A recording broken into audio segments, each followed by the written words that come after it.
para presentar una iniciativa con proyecto de decreto por el que se reforma el artículo 10, apartado B, fracción 3, se adiciona la fracción 8 y al artículo 71, recorriéndose las subsecuentes, y un segundo párrafo al artículo 78 de la Ley de Establecimientos Mercantiles del Distrito Federal, se concede el uso de la tribuna a la diputada Leonor Gómez Otegui, integrante del Grupo Parlamentario del Partido del Trabajo, hasta por 10 minutos. Adelante, diputada.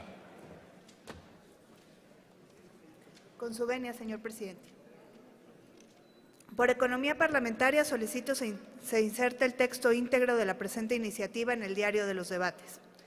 Compañeras y compañeros diputados, en la Ciudad de México existen un sinfín de prácticas discriminatorias que son notorias, evidentes e incluso patentes frente a las autoridades, como aquellas que se presentan en diversos establecimientos mercantiles de impacto zonal, como antros, bares y centros nocturnos. Estos establecimientos, incluidos en el capítulo 2 de la Ley de Establecimientos Mercantiles vigente, cuentan con personas denominadas cadeneros o elementos de seguridad que son contratados exclusivamente para seleccionar a los clientes que cumplen con ciertas características, basadas en prejuicios y estereotipos. Irónico y violatorio de la norma resulta acudir a diversos lugares en donde las prácticas discriminatorias son consumadas reiteradamente frente a una placa que a la letra señala: en este establecimiento no discriminamos. En caso de que las personas cumplan con los requisitos subjetivos y previamente estipulados por el titular, dueño o representante del establecimiento, se le permite la entrada y en la mayoría de los casos, contrario a la ley, se les impone un consumo mínimo dentro del mismo. Esto claramente representa un trato alejado del respeto a la dignidad humana y a los derechos humanos y a la igualdad.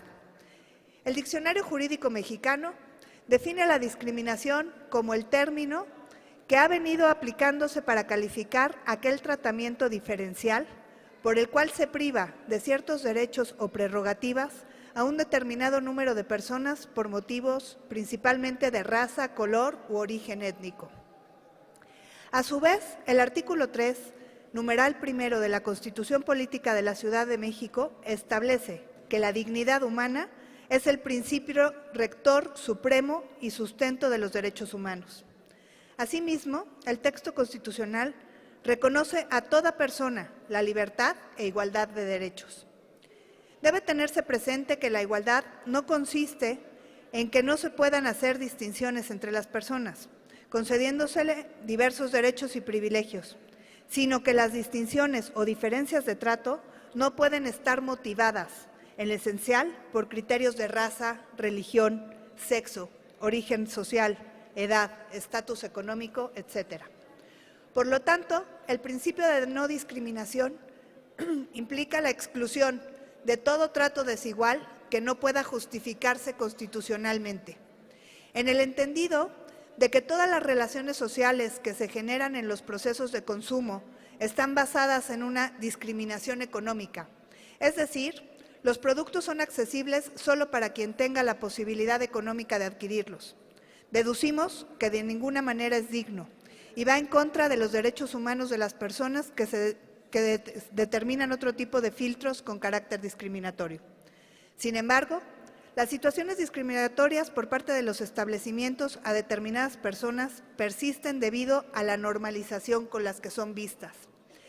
La selección de clientes, el condicionamiento del consumo, la reserva del derecho de admisión, la exclusión a personas con discapacidad y demás prácticas similares deben tener una consecuencia real para el establecimiento.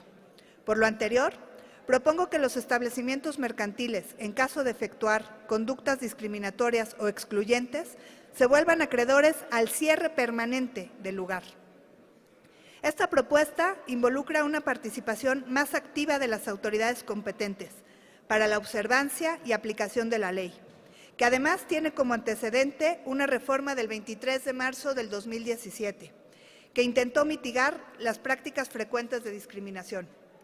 Por ello, estamos planteando que el procedimiento de revocación de funcionamiento dará inicio cuando la persona víctima de tales conductas acuda ante la autoridad competente a denunciar los hechos que la originaron.